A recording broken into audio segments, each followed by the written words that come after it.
આપણે એક આઈડિયા લગાવી અને રૂપિયા બનાવી લીધા એનું એક્ઝામ્પલ બતાવું તમને. હવે મારી પાસે જુઓ તમે, આ ગ્રાફ પેપર છે, એ ખૂટી રહ્યા હતા. છોકરા કે ગ્રાફ પેપર આપો, તો મારી પાસે હતા નહીં. તો મેં એમને એમ કીધું 5 મિનિટ પછી આવજો, હું નવરો નથી એવું કહી અને નેટમાંથી ફોટો ડાઉનલોડ કર્યો અને જેમિનામાં જઈ અને ફોટાની એકદમ ક્લિયર બનાવી નાખ્યો. અને પ્રિન્ટર આપણી પાસે કલર હતું તો એને લગાવી દીધું કામે. જુઓ તમે, મેં ઘણા બધા પેપર કાઢીને રાખી દીધા છે, ગ્રાફ પેપર જુઓ. અને પ્રિન્ટર હજી આપણું ચાલુ છે. જો તમારે ધંધામાં આ વસ્તુ કાયમ કેટલી આવે જો મારી પાસે કલર પ્રિન્ટર હતું તો એનો મેં ઉપયોગ કર્યો. અત્યારે જો પ્રિન્ટ આઉટ ચાલુ જ છે. તો તમારે નવા નવા જુગાડ કરવાના છે, નવા નવા આઈડિયા અપનાવવાના છે. બિઝનેસમાં મૂંઝાવાનું નહીં.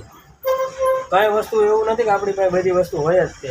અમુક વસ્તુ ન હોય તો કોઈક ચાર્ટ હોય કે ગ્રાફ પેપર હોય તો આવા તમે જુઓ સેટિંગ પાડી અને રૂપિયા છાપી નાખવાના.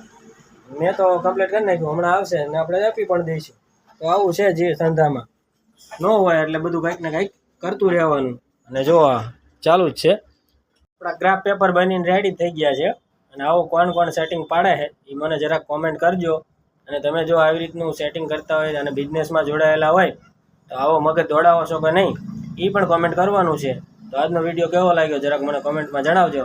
બાકી મૂકી નહીં આપણે, ગમે એ હોય સેટિંગ તો પાડી જ લઈએ હો.